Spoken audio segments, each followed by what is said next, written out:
have seen me before. So what I'm going to do today is spend about 20 minutes going through some of the big issues that are going today with China, with Russia, and with the economy.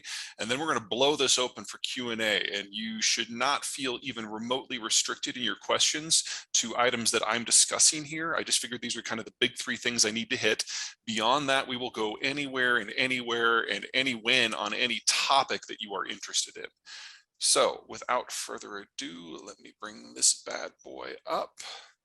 All right, this is what's considered a standard demographic profile. Children at the bottom, young adults, mature adults, retirees at the top, men on one side, women on another. This is what most of the world looked like before the industrialization wave that occurred after World War II. But with globalization, this all changed because it used to be that we all lived on farms and you would have as many kids as you could put up with because they were free labor. Well, as many kids as you could put up with plus one, because that's how you find out it's too many kids. But when you take an industrial job, which international trade made possible, those were all in the cities. And as you move off the farm and into the cities, you have fewer of them because kids go from being a free source of labor to a massive expense and headache.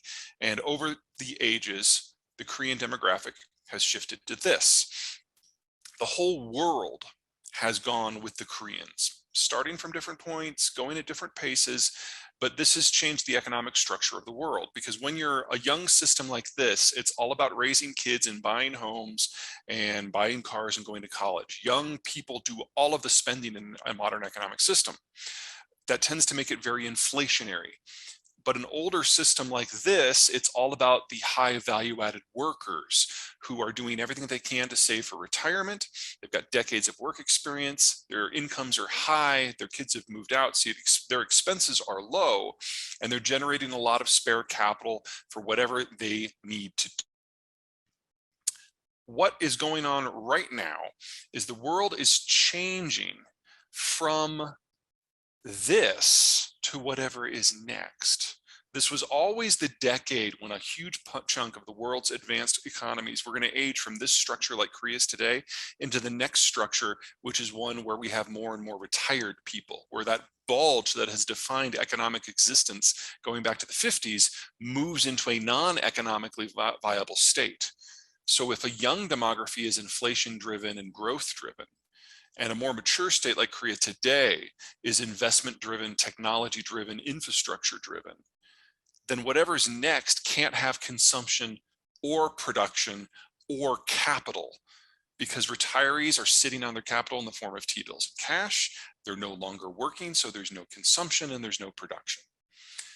We all make that shift at different times, but for most of the advanced world, this is the decade it all goes down. Give you an idea of what the neighborhood looks like. Start with the United States. We've got the healthiest demographic structure in the world. That doesn't mean it's perfect. You can see the bulge of the baby boomers in their 60s, so we're going through the same aging process as everyone else, and digesting the boomers is going to be painful. But we also have the millennials down below, who are rounding out the labor force in a way that is allowing us to have a more inflation-driven system as opposed to deflation. You'll also notice that there's that big gap in the roughly 5 to 10-year-olds. That is a mix of two things, or three things. Number one, that's the Gen Xers kids. Small generation generates a small generation. Number two, it's the aftermath of the 2008 financial crisis. When people aren't sure of their prospects, they tend to have fewer kids. And third, it's the millennials doing everything that everyone has ever done before them, just with a 6-year delay. And so that was kind of the bottoming out of the birth rate. You'll notice it's already coming back, and preliminary data for 2022 and 2023 looks very positive. So we are looking at that base widening out again. But these shifts, these ins and outs of the demographic structures, they're actually going to be the single biggest factor that is shaping the labor force, our capital markets, and our economic structure for the next 50 years. And that shouldn't be a surprise to anyone, because that's how it's been so far. The same holds true in Japan. On the whole, demographics shape destiny. But here it's just that the birth rate has been so low for so long, they're well past the point of any sort of demographic regeneration. About all I can say that's positive for Japan is they've seen this coming and they've done some planning. automation in life, not in manufacturing, in life, is more advanced in Japan than it is in any other places. They have robotic nurses, they've got hospital beds that turn patients. A lot of the stuff that doesn't require a lot of brains, but doesn't necessarily require eyes and hands, has been automated. And that's allowed Japan to age relatively gracefully. In addition, the Japanese, while they can't accept migrants because they have such a firm sense of culture, they have been able to expand spending on things like childcare and healthcare to encourage young families to have more children. It's met with some success. And so Japan, while it is still the oldest demographic structure on Earth today, it's no longer the most rapidly aging. Still in the top 10, don't get carried away. But Thailand, Korea, China, and Germany and Italy are all aging faster, which brings us to Germany. This was always going to be Germany's last decade as an industrial power. They're aging too fast. They missed the point to turn the demographic ship of state 40 years ago, and they just haven't had much luck with immigration. In the 90s, they were able to bring in roughly 1 million people from the former Yugoslavia. That helped. And then about 10 years ago, they brought in about 1 million people from Syria. The problem with the Syrian refugees, once you move past the cultural disconnect, is that these people were unskilled labor, and they were 85% male. They didn't bring their families with them. And so it's a shot in the arm, yes, but it's no assistance for long-term demographic regeneration. There's a hope, perhaps, that they'll be able to pick up about 1 million Ukrainian refugees who are relatively highly skilled. It would be an easier carry to culturally integrate them. But at this point, the demographic decline is so far advanced that by 2030, the Germans will no longer have the workforce that's necessary to do the things that we associate with Germany. And that assumes nothing else goes wrong. Nothing with Euro, nothing with relations with the United States in terms of trade, nothing with the Russians in terms of energy. And all of that is going wrong too. And then finally, we get the People's Republic of China. Now, this is already one of the fastest aging workforces in history ever. It's actually faster than the collapse of the workforces during the Black Death, during the Middle Ages in Europe. We also know that this is not the correct data. Only about 2-3 weeks ago, the Chinese released updated data that has since been incorporated into this graphic, showing that the birth rate has just collapsed. Since 2017, between 2017 and 2021, the birth rate dropped by 40%. And that's before you consider the anecdotals we have out of China of what went down with the COVID crash, suggesting that it's fallen even further.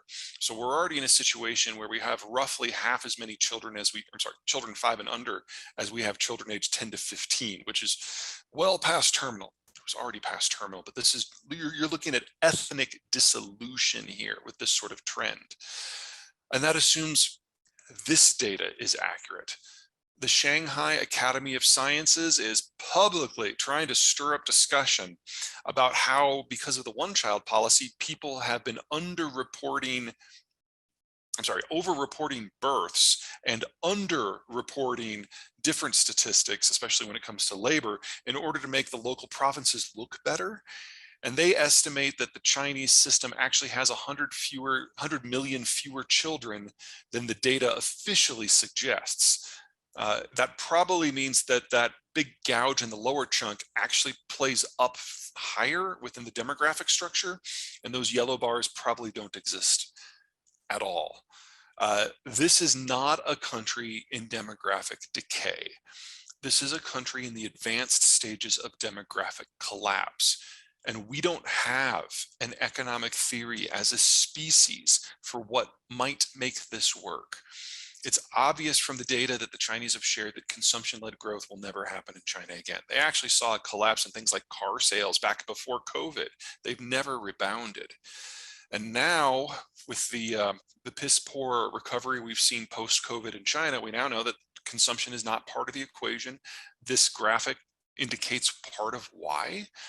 And we also know that while their labor costs have gone up by a factor of roughly 14 since the year 2000, their worker productivity has barely doubled in most sectors, and it's reached only triple in some of the more advanced ones. China is no longer the low-cost environment for manufacturing. It's just the place where all the industrial plant happens to be. Now, that's not nothing, but that's not enough to justify a long-term investment in the system. And every subsector that has tried to reshore out of China has discovered shorter supply chains with more effective labor, with lower energy costs, less political risk, closer to the end consumer. All right. On the off chance you don't buy the Chinese economic argument, I wanted to bring this graphic up. Now, for those of you who have been following me for a while, you know that back in 2014, I predicted that the Ukraine war would happen in 2022. Now, I don't say that to toot my own horn, although, honk, honk, but instead to underline that that was only one of three major global military campaigns that I saw shaping this decade. This graphic has the other two. It's an oil flows graphic. So any country that has, I'm sorry, let me back up. The yellow bars are total energy demand within each individual country. The green bars are net oil exports. The red bars are net oil imports. And you'll notice that the green bars and the red bars on the whole are inconveniently far apart. Right now, most tankers going from the Persian Gulf to Northeast Asia follow this purple line that follows the coast. Based on where you start and where you finish, that's 5,000 to 7,000 miles long. In a scenario where things in East Asia get a little punchy, the Americans do a trade embargo, the Chinese go for Taiwan, or anything in between. The Chinese have the military capacity with multiple weapon systems to interrupt that purple flow line, which means in the case of war, the purple flow line won't be used. Instead, tankers will use this longer flow line that's deep sea.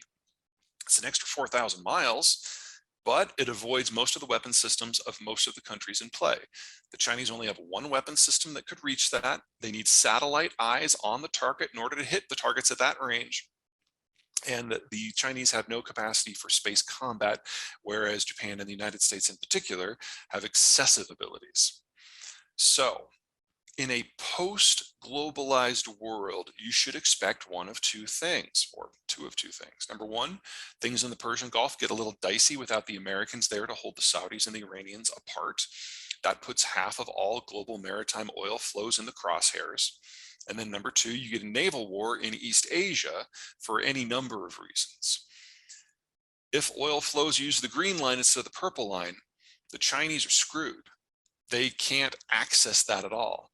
But Japan has a fully blue water navy, even without its partnership with the United States. And those flows can be convoyed and protected. So whether it's because of demographics or political collapse in China or an energy conflict, the Chinese don't have a candle to hold up to this wind.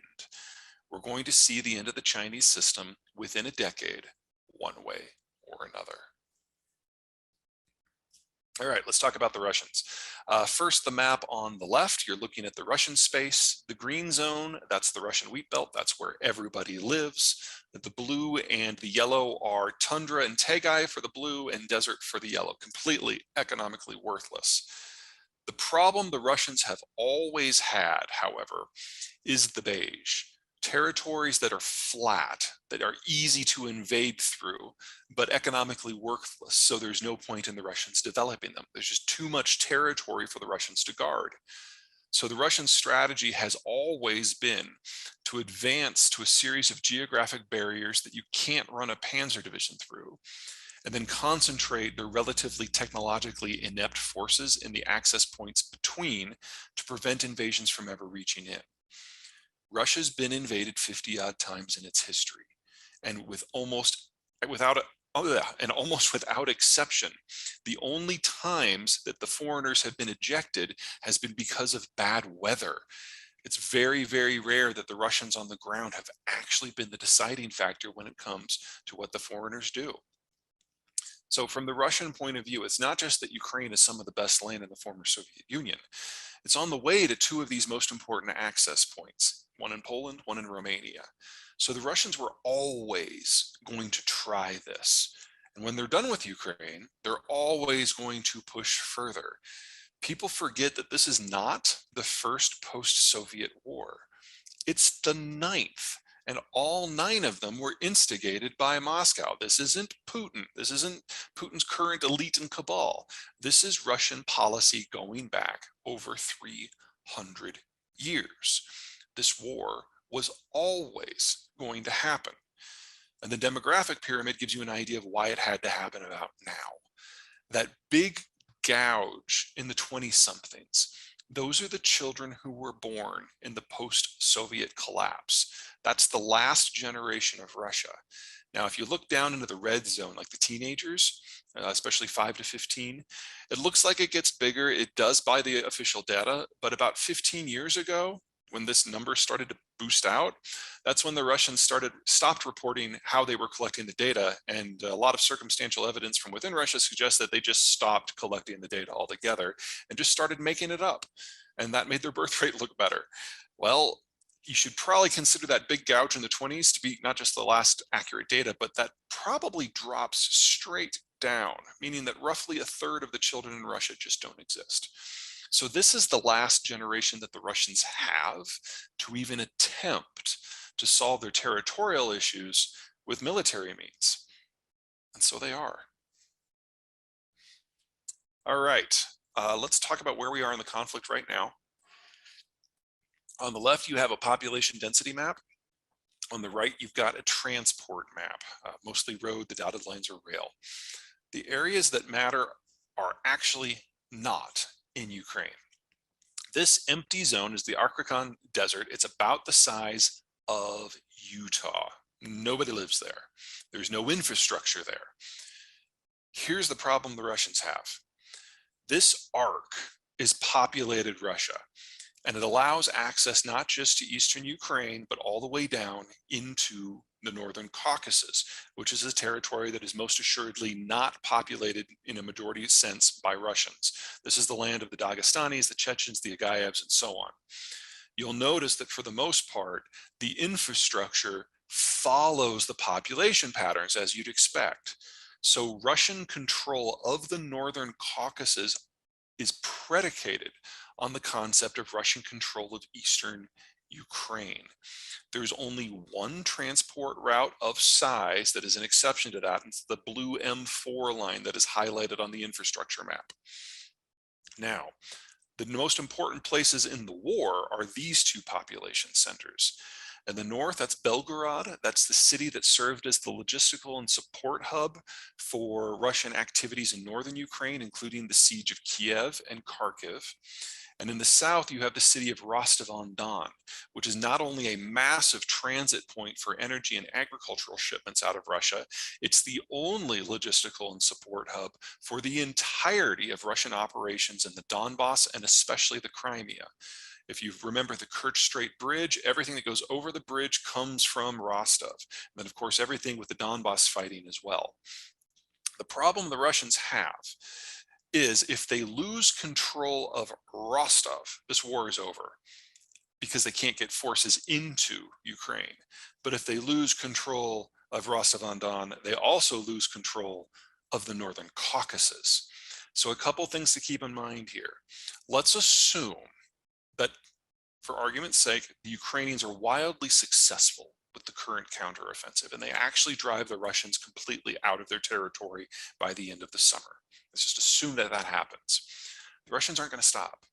They see this accurately as a war for their existential survival. If they don't pacify Ukraine and the lands beyond in this conflict, then they will have a completely unmoored defensive strategy that has insufficient troops over the long run.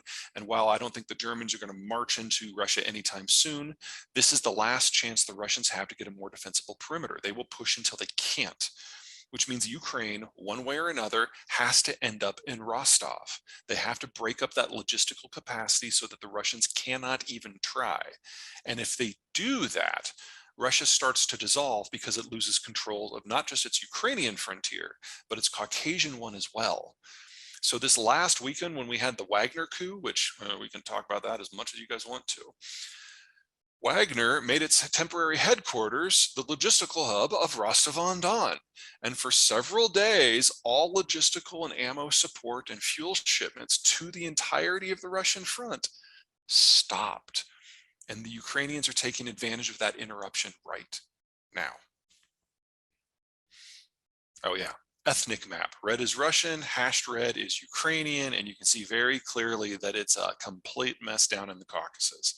If the Russians lose the ability to project military power to the Caucasus, they will lose control of it. At a minimum, we will have a third Chechen war, and that will be the beginning of the end of the Russian system.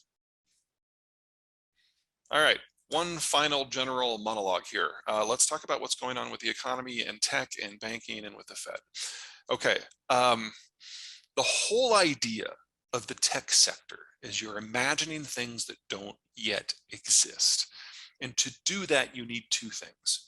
Number one, you need a not so small army of wired together 20 and 30 somethings who are young, intelligent, creative, skilled, and collaborative to imagine the future, to develop the prototype, to figure out how to operationalize it, and then to go into mass manufacturing, to design that system. None of those steps generate any income. So the second thing you need is a near bottomless supply of very, very cheap capital. We're no longer in that environment anymore. The oldest the oldest millennials turn 44 this year. There will never be any fresh millennials in their early 20s again. We have passed the peak of what they can contribute to this sector. And capital costs have already gone up by a factor of 5 in the United States. They probably have a ways to go. More on that in a minute. But we're never going back to the capital and labor environment that we've enjoyed these last 15 years. So tech was always going to take a bit of a breather. There's also the question of whether or not we can carry anything forward. For products that have not been operationalized yet, we now have a capital and labor shortage. We're going to have to focus on a few very specific things that have already been brought to that level of operationalization.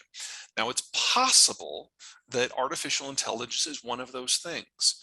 The release of ChatGPT last fall is a really promising sign that that has already made it over the hurdle. But just the software, that's not enough. ChatGPT, AI in general, requires massive volumes of computing power. And we're probably not going to have the amount of chips that we need to build the server farms that we need to do this at scale. Now, there's 3 types of chips in the world. At the low end, you've got the ones that come out of China that are 90 nanometer and bigger. These chips are near analog. They can only do 1 or 2 things. This is what's in your smart light bulb. This is what's in the Internet of Things. There's about $1,000 of these low-end chips in a Tesla just to handle the basic left-right stuff. We're probably going to lose all of that. Now, we can rebuild that capacity elsewhere, but the Chinese are 80% of global supply. The other 20% comes out of Japan and the United States, and we don't have to reinvent anything here. We just have to build the fab facilities, but just means a minimum of 2 years. 4 is probably more realistic. So that low-end stuff, that's going to take a big breather. Then you've got your high-end stuff, 10 nanometers and smaller. This is gaming consoles. This is iPhones specifically. This is a lot of high-end servers. And above all else, it's AI. AI chips are the most advanced ones we make. They're 4 nanometer and smaller. And 90% of those come out of Taiwan. Now, a lot of folks suggest that this is a reason why the Chinese would invade Taiwan. I don't see it that way. A couple things to remember about the Chinese. Anything below 10 or above 10 nanometer, they have no chance of. In fact, you really have to go down to about 40 nanometers before they can play at all. But 40 to 90 nanometers, kind of the mid-range dumb chips, they do produce at scale, but they do so with imported equipment, imported software, and imported labor. Now, I'm sure there is a diversity of opinions on this call about Joe Biden. I know I have at best mixed feelings myself, but one of the things the Biden administration did last last fall, is he told all Americans who were working in the Chinese chip sector, and most of the foreigners are Americans, that they now had to choose between their citizenship and their job. And within 24 hours, every American employed in the sector was either transferred abroad or quit. The Chinese tech rise is already over. They can't make the hardware that they need on the mid-level to do anything that they need, much less the high level. So if the Chinese were to conquer Taiwan tomorrow without firing a shot, it wouldn't matter at all. because they wouldn't know how to operate the facilities. In fact, most of the designs come from the United States or Japan. So, those wouldn't flow anyway. But even if they did, the Chinese wouldn't know how to operate these things because they can't operate most of their own without foreign help. Now, there's also an issue about what happens to the chip environment anyway. The 10 nanometer and smaller chips are made in Taiwan, yes, but they're not designed there, and the equipment doesn't come from there. There's a constellation of 9,000 companies around the world that allow us to make those high-end chips. Very few of them are in East Asia at all. But if anything happens to globalization, we lose part of that constellation. And of those 9,000 companies, roughly half of them only produce one product for one customer, and there is no global equivalent to the product that they make. If we lose them, we lose the capacity to make that piece of the puzzle. I'm not so much worried about Taiwan. I'm worried about places like Germany, which is where all the lenses for the lithography come from. You can even imagine a scenario where California gets a little wonko with its policies and we lose the ability to make the lasers that make the lithography possible. It doesn't take a lot of countries falling out of that coalition for the entire thing to break down. In fact, one or two would be plenty. And rebuilding that would be difficult because that constellation, that hyper specialization at every point of the process has literally required decades of global peace, cheap capital, and ample labor on a global scale. That's not our environment anymore. We can do it. We do it in less than 10 years. So we're going to lose the low-end chips because China's going away. And we're going to lose the high-end chips because we're losing globalization. Now, it's not all bad news. Those low end, that high end, that is only 20% of all chips by value. The middle 80%, everything from automotive to aerospace to most people's phones to power management things at utilities, all of that stuff, that's in the middle. And there's more than one player. In addition to the Chinese, you've got the Americans, the Italians, the Germans, the Koreans, Taiwan again, and Japan. There's a redundant system for building this. There is no single point of failure. So if China falls off the map and globalization breaks, we will still have most of the chips that we need. What we will lose is the ability to digitize the low end. And what we will lose is the ability to push the frontier at a rapid pace. All things considered, with everything else going on in the world, that's a scenario I'm actually pretty positive on because it means we don't lose anything we have. The digitization we've done the last 15 years, most of that holds. There are exceptions, of course. I'd hate to be Tim Cook right now because he's going to lose his entire chip system. Okay, in this environment, globalization breaking down, demographic aging, changing the market rules, I am thrilled that we've only lost 4 banks. Moreover, the 4 banks that we've lost were non-standard. All of them were tech banks, and tech banks work differently. Throughout the rest of the system, people raise capital either by taking out loans or issuing stock. That's not how it works in Silicon Valley. Silicon Valley is primarily driven by venture capital, and you get your cash mostly in lump sums. So what the people who run the startups do is they take that lump sum, they park it in a bank, and then they just draw upon it as they need it for payroll and costs and resources and everything else. What happened with the 4 banks that went under is the depositors got spooked and they yanked their capital. Well, the banks had just basically put all of that capital into things like government debt and they couldn't liquidate fast enough. And then when they did liquidate, they had no assets. So it was a very, very non-standard bank run. Normally what happens is you get loans that go bad for a bank and then the bank runs out of operating capital and people pull their money out and you get a collapse. That hasn't happened anywhere.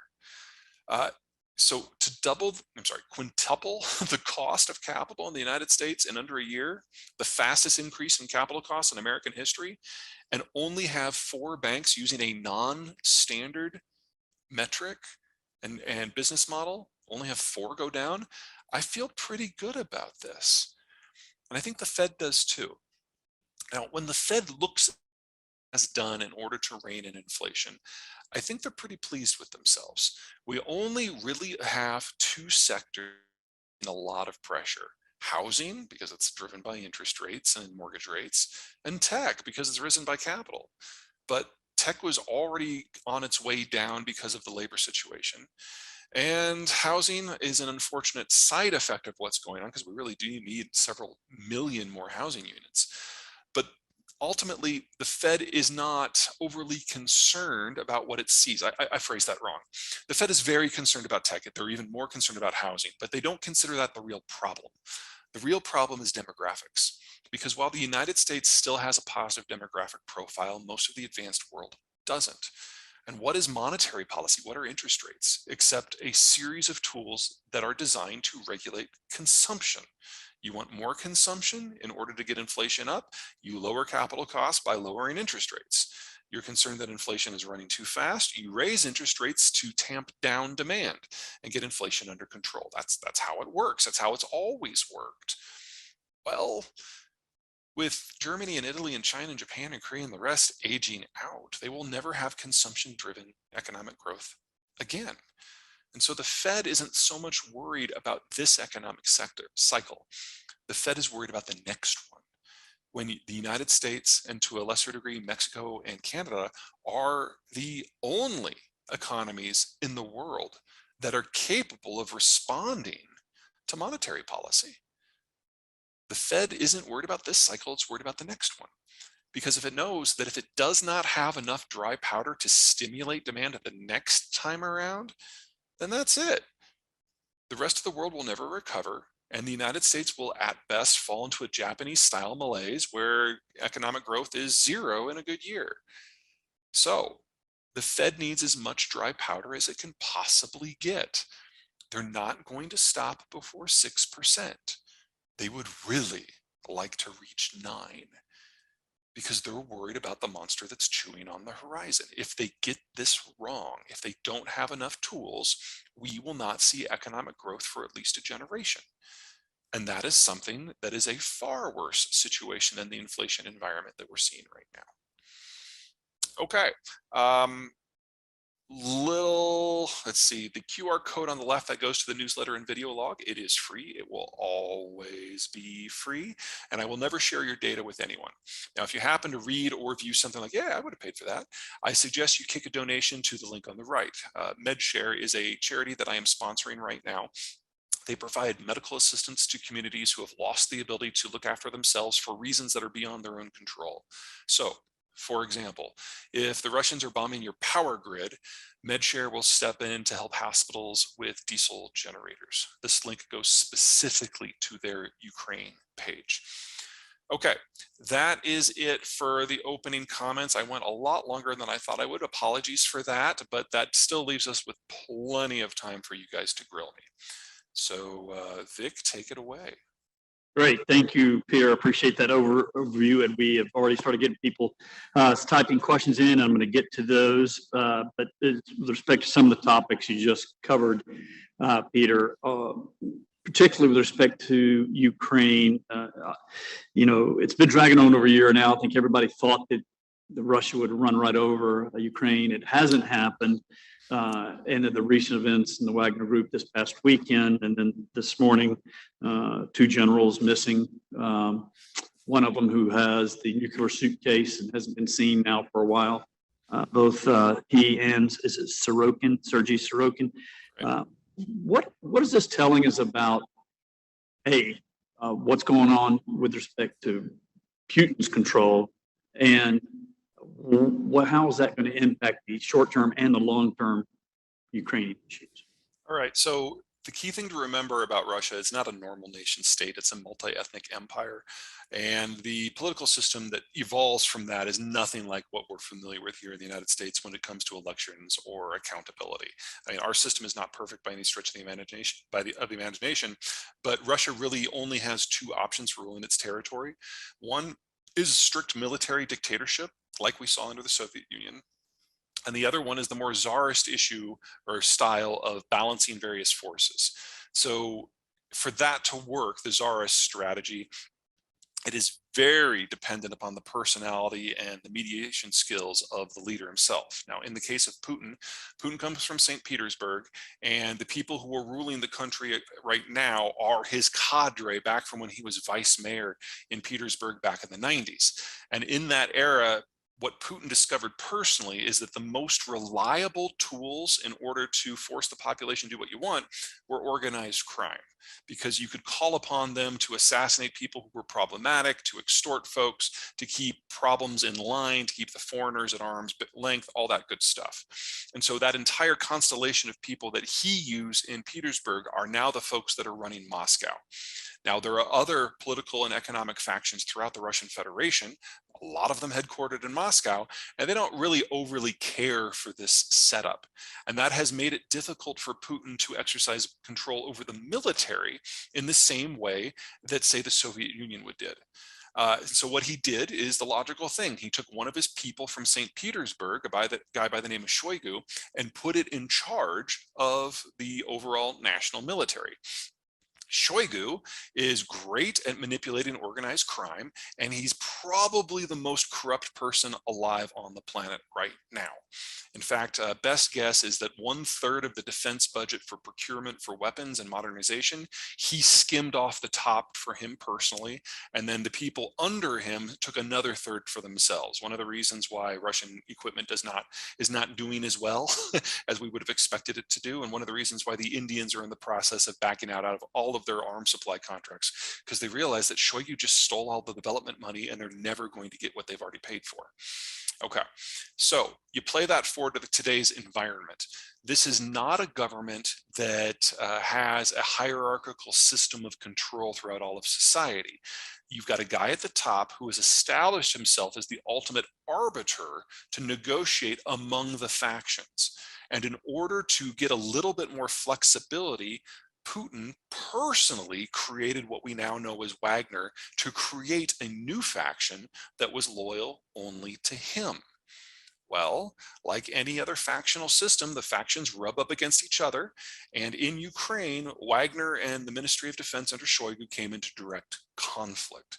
And so Prigozhin, who's the leader of Wagner, basically threw his coup in an attempt to force Putin to choose him over Shoigu, to elevate his faction and push down Shoigu's. What Prigozhin failed to account for is that Shoigu is not simply a crony of Putin. He's a really good friend. The two of them go back to their time in East Germany when Putin's job was to steal technology from the West, and they're godfathers to each other's children. So it was probably unwise of him to ever attempt this. And it's probably going to cost him his life before the end of the year. And we're already seeing a purge of the entire faction of Wagner. We confirmed that a number of the military leaders of Wagner at its various bases and operations around the world have already been detained, and in many cases already shipped back to Russia. We'll probably never hear from them again. Wagner itself is being dismantled. The people who are personally loyal to Prigozhin have already relocated to Belarus, but it's not enough to make it a functional military force, and the rest of it's either going to be disbanded and or folded back into the regular Russian military. So that faction is being completely folded up. But the important thing for the future of Russia is this. When Prigozhin made his play, not a single leader of any of the dozens of factions in Russia supported him. But when he made his run on Moscow, not a single Russian soldier stood against him. Putin is the manager at the top, but he commands nothing. And so we have gotten more insight into the real power dynamics of the Russian Federation in the last week than we got in the last 22 years. And it looks really, really bad, because it doesn't take much disruption, as we've just seen, for one faction to overturn everything that Putin has done in the last 20 years. So the question now is, what's the next shock? Because now all of the leaders of all of the other factions realize just how brittle the situation is. The last time this happened in Russian history, it was 1600. And the breakdown that happened as the factions fell into conflict and as the Tsar lost capacity, as the country fell apart, it lost over 1/3 of its population in 5 years from famine. And there's a foreign invasion that it saw the Poles occupy Moscow for a decade. They call it the time of troubles. I've always known that I was going to outlive the Russian Federation. It never occurred to me that could happen because the government would just fall apart. So here we are. All right. Thank you, Peter. So what's it look like if Russia, this war drags on? Does China continue to support it, encourage a peaceful resolution of it of some sort? And is that a resolution even possible if Ukraine's saying, well, yeah, any resolution involves you give back Ukraine? And Yeah. one of the questions somebody posed was, what about the warm water ports that Russia's releasing? Yeah, in the aftermath of the massacres in Izium, Kherson, and Bucha, the Ukrainians know exactly what's waiting for them if they lose, and so they will fight to the end because they don't have a choice. And they also know very, very clearly that if there is a ceasefire, the Russians will just use that as a period to rest and rearm and recruit, and then come at Ukraine again. So right now, there's no clear momentum on either side, but it's the best that the Ukrainians can. It's the best bad situation that the Ukrainians can hope for. They know that anything that results in less than the full ejection of Russian forces and the neutralization of Belgorod and Rostov-on-Don is one where they just face another war in a few more months. So the Ukrainians will not accept any sort of peace deal unless it's forced upon them by the countries that are supplying them with weapons. Oh, and a quick word on that. There's a lot of shit going on out there about how we don't know what's happening with the Russian weapons, or I'm sorry, with the Western weapons that are going to Ukraine. Two things. Number one, we know exactly what's happening. Call your congressman because we have full reports of every individual Javelin and Stinger. Video footage is required to give back as part of the accountability processes. So there's really nothing missing here. If you're going to rob Western assistance, you're going to go after the humanitarian aid. We haven't seen that happen at scale anywhere. So, don't say you're asking a question. Don't say we don't know. We do know. All the data is there, and every congressperson has access to the full information. Number two, with the exception of 2 Patriot batteries, every single piece of equipment that we have given the Ukrainians is stuff that was slated for dismantling anyway. It's technologies and weapon systems we haven't used since the 90s, and we were either going to destroy it or give it to an ally. Here we are. Okay, so that's that. Sorry, a little rant. People get me every once in a while. I hate it when people deliberately lie. What was the other half of the question? Maybe I want to move on to the different part of that question, which is how long can this? It's been a year. Oh yeah. Americans are known, things stretch out. When does the support for the Ukraine just say, look, guys, we're done? It's been going on 2 years. We know Ukraine can't win it on its own. Data suggests we're going very firmly in the opposite direction, on both sides of the Atlantic. The Europeans have had it underlined very, very clearly to them what will happen if Ukraine falls. They know the next phase of the war, if Russia gets his way, comes for the European Union. And number two, on the United States side of the equation, a lot of the naysayers have been proven to be relatively foolish, and the removal of people like Tucker Carlson from being front and center of the American political conversation has really done wonders for people to look at this from a much more nuanced light and a much more honest light.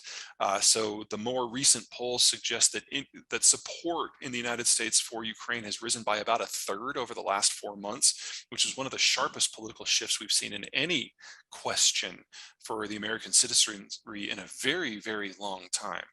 As for how long we can maintain this, remember that the United States, the largest expeditionary force in the world with a standing army of nearly 1 million men, has 30 years of back equipment that they can put into this before they start to affect the United States Army's regular military preparedness. The only weakness we have is with artillery shells, which we've used a standardized system for a while. And so we've tripled the output of our factories when it comes to building those munitions over the course of the year so far. We're going to need to triple that again. That is the soft spot in this. But when it comes to the rank and file equipment that you use for the war, Challenger tanks, anti-aircraft, bullets, all of that, we look pretty good on our side of the Atlantic. NATO, not so much. The Germans have already given pretty much everything that they can. And I know that people have given the Germans a lot of crap for not giving a lot, but they are the 3rd largest donator of equipment so far.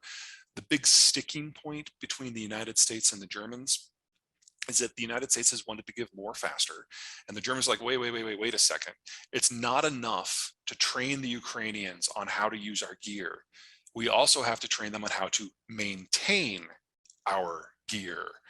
And if you think about in a war where things get broken all the time, that's a really good view when it comes to preserving war fighting over the long term, because not one tank that goes there is not going to get shot at, and you have to make sure it can participate in more than one battle.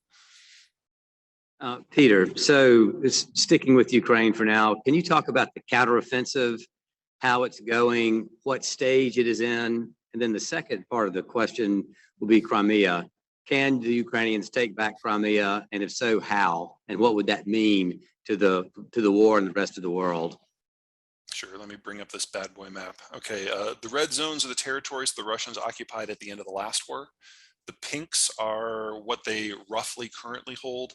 In addition, territory that they've captured in this war and have held, and then the yellow is territory that they had but lost. Right now, the Ukrainians are doing two big pushes. The one going south from Zaporizhia, the goal is to get to the Sea of Azov so that they can then target the Kerch Strait Bridge directly. Now, if you guys remember last year, someone blew up part of the Kerch Bridge. It used to have 4 road lanes and 1 rail lane. 2 of the road lanes were destroyed, and the rail line was so damaged it can't take cargo any longer. So what the Ukrainians want to do is, if they can, that southern push, if they can get to the Sea of Azov, they achieve 2 things. Number one, that last road connection on the Kerch Bridge can be targeted directly, and that's the end of all supply there. And number 2, if they can reach Azov, then land supply north of the Sea of Azov stops, and the entire southwestern front of Ukraine and all of Crimea go from being a launching point to attack Ukraine to an area that has no troop support, no fuel, no food, no ammo, no nothing. And you trigger, hopefully, a collapse in the Russian political system, because it will become obvious to everyone that the Russians can't even support their own forces. And that is where the bulk of Russian forces are. They're having a hard time punching south. This is the area that the Russians have really concentrated their efforts when it comes to defensive emplacements. So you've got a line of mines, and then a line of things like dragon teeth that are anti-tank enforcements, and then a network of trenches. And so far, the Ukrainians have proven unable to get past the mines, much less getting through the real defenses. So I don't want to use the word stalled. There's too many pieces in motion, but it's not going great. The eastern punch into places like Bakhmut, that's actually going a lot better, because the Russians never bothered fortifying the territories that they've held since 2014. And so, especially when it comes to the more recent gains in this war, places like Bakhmut, the Ukrainians are actually having significant effects. Not enough to achieve the sort of breakthrough that is necessary to break the Russian front, but there is more promising activity there. But I've got to have a little bit of caution here. Any battle in which the Ukrainians kill 3 times as many Russians as they lose of their own troops is a battle that the Ukrainians have lost. They're outnumbered massively in this war and between the countries. And the only way that they can win it is by achieving breakthrough, winning a war of movement, and inflicting at least 8-to-1 casualty ratios on the Russians. And that's what we saw last year in places like Kherson and Kharkiv. We have not seen anything like that in the offensive to this point. It's not quite an attritional fight. They're still killing a lot more Russians than they're losing, but just not enough. And unless they can break through and force a rout, it's difficult to see the counteroffensive in its current form really changing the overall strategic picture unless something new comes into the equation. That might be things like longer range missiles, but from the point that the United States and NATO give those to the Ukrainians, it's a couple of months before they can actually impact the battlefield. So we're already talking best case scenario like September, and the end of fighting season is October, because that's when it starts to get muddy again. Doesn't mean things can't change. War is all about unpredictable outcomes, but at the moment, I don't see a lot of movement. The biggest hope that Ukrainians have right now is that the Wagner effect has removed the best troops the Russians have from the field and introduced a several-day interruption in equipment flows. And the Ukrainians are taking advantage of that on the Eastern Front. But if we were going to see a big breakthrough, I think if we don't see it in the next week, we're probably not going to. Let me ask you one more question that somebody asked on the chat box, and also combine it with Russia's seen some of the largest and most consolidated financial sanctions of anybody in recent history, and it still seems to not have collapsed under the weight of its own sanctions. So regardless of whether or not Ukraine actually succeeds on its counteroffensive or just holds a stalemate, how much longer can Russia withstand the sanctions it's undergoing right now? And then the other question somebody had posed in the question was, do you think about the Nord Stream pipeline? Did we ever figure out who did that? You said that Russia was responsible for crushing this dam, and what would the impact be if it was discovered that Ukraine had destroyed the Nord Stream pipeline? So those two things together. Sure. Let's start with the last stuff. Let's assume the Ukrainians did do it and it's proven. Obviously, that would not be great from a PR point of view, but it would demonstrate a couple of things. Number one, that the Ukrainians are perfectly capable and willing of carrying out extraterritorial attacks. We've already seen that in several places in Ukraine of late. So from a military point of view, you got to give them some credit. From a diplomatic point of view, the idea that the Ukrainians would have removed from contention the single largest energy artery on the planet, and one that the Germans in particular depended upon. Something that we know is that the Swedes know who did this, but they have not said so out loud. Now, I've always thought, because it's the Swedes, that the reason they did this is because if you accuse the Russians publicly with proof of doing the attack, then everyone in Europe has to admit that the Russians have deliberately destroyed European energy infrastructure, and that means you have to cut off all ties overnight.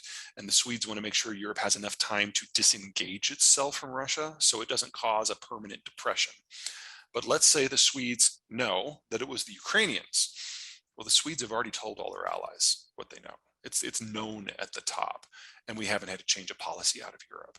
So if it was the Ukrainians, there's going to be a lot of uncomfortable conversations to be had publicly, but all of those conversations have already been had privately, and it didn't change the math of the war.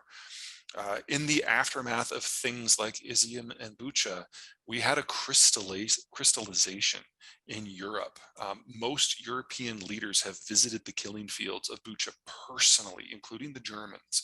And so the idea that economics can trump the war at this point, I think we've moved past that. Me personally, I still have no idea. It doesn't make sense for the Russians to have blown up their own pipeline, because that was their single largest energy link and their single largest leverage against the Germans early in the war. And it doesn't make sense for the Americans to have done it. Not that we lack the capability, and the Germans and the Russians had that too, but if you go back to September 1st of last year, that's when the Russians turned Nord Stream off. And they publicly told the Germans that you now have to choose. You can either have the energy from us and still be modern, but the cost of that is you have to stab Ukraine in the back. Or we just leave it off and you deindustrialize, which is something we're seeing right now. And people forget that the Germans chose to side with Ukraine.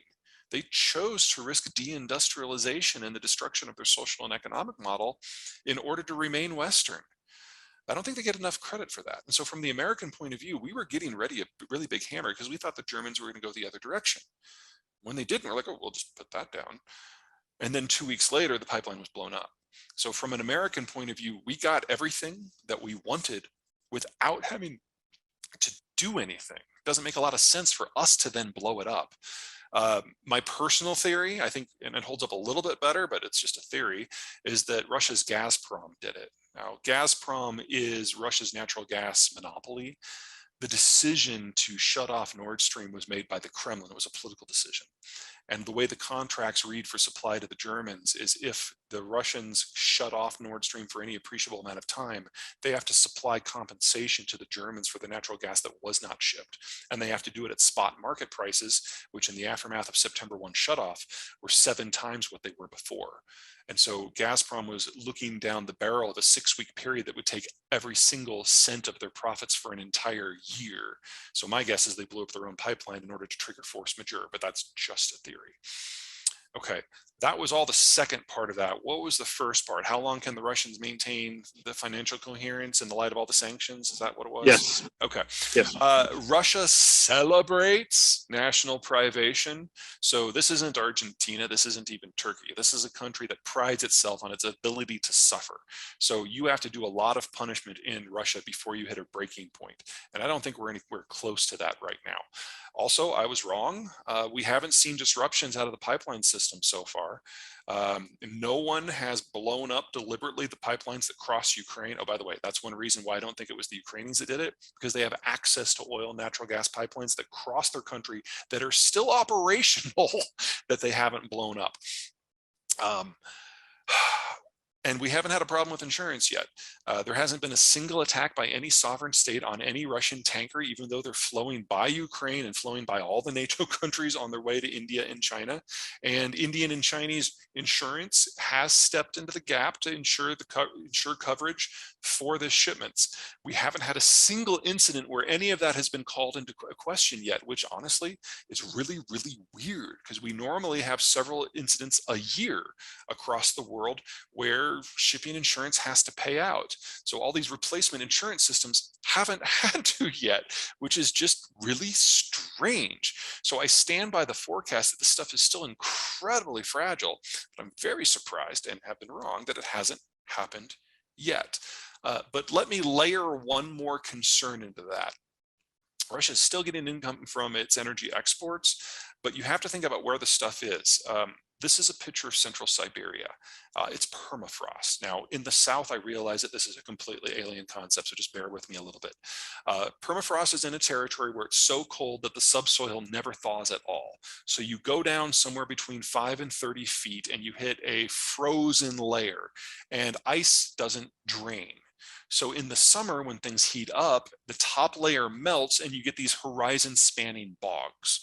If you want to produce materials in this environment, what you do is you wait for the land to freeze, and you bring out a large army of dump trucks filled with gravel, sand, and aggregate, and you build berm roads out to a production site, which are those roads that you see going off to the right. You then build a drill pad and drill in the frozen ground through the permafrost down to whatever the deposit is that you're after. This is the highest production cost and the highest maintenance cost for any energy production in the world. It's higher than it is for most deep water. Here's the problem. Permafrost isn't just difficult to develop and maintain, the landscape also shifts. So if you get a break, a fissure where the land can drain in those summer months, you get a slip like this. Or you can get a situation where it drains down instead of laterally and you get a sinkhole. And I put some people up there at the top so you can see the scale. Or you get a situation where you get a hotter melt one year and some of the permafrost actually does melt, not all the way down, but some of it. And in that scenario, you get trapped, rotted swamp vegetation that is very methane rich, and the methane gets released and you get a bubble that disrupts the landscape. Now, these things happen in Russia all the time, and they disrupt the berm roads and the pipelines. Here's the problem. The Russian educational system collapsed back in 1986. So the youngest suite of people who have the full suite of technical skills to do things like pipeline maintenance, they turned 60 this year. Most of the new oil and natural gas that has come out of Russia in the last 15 to 20 years the work hasn't been done by Russians. It's done by Westerners, and they're not doing it anymore. So even if the Ukrainians don't blow up infrastructure, even if there's no shipping or insurance issue, the maintenance question is going to kill pretty much all Russian permafrost production anyway. That's 2/3 of the total. It's just a question if it happens tomorrow or 10 years from now. And I don't have a prediction for that, because that's weather. That's not just geology, that's surface geology. But we know it's going to happen sooner or later, and we know the Russians lack the capacity to maintain this system without extensive outside help. But that doesn't mean it's going to happen tomorrow. Peter, that's a good segue probably into our next topic, which is oil in areas other than Russia. So could you talk about oil quantities, production in the Middle East, fracking in the United States, shale soils in Canada? Just can you give us a walkthrough of the oil situation in the rest of the world? Sure. Let's start with the United States because it's the simplest. The shale revolution is very clearly entering its third phase with the super majors working on efficiency. Uh, Chevron and Exxon both are attempting to double the recovery rates from their wells over the next 5 years. And even if they only get halfway there, that is another 5 to 6 million barrels a day. So I don't think we're anywhere close to sealing the ceiling on what we are capable of with US shale. The biggest problem we've got in that space is that all shale crude is ultralight and ultra sweet, and most of our refiners prefer to deal with heavier and sour crudes. And so at the moment, we've got this disconnect where we export the light sweet, we import heavy sour in order to refine. Now, those are becoming closer and closer and closer as refineries are admitting in ever larger volume that we're never going back, and that they will always have access to light sweet, and they won't necessarily have access to heavy sour. But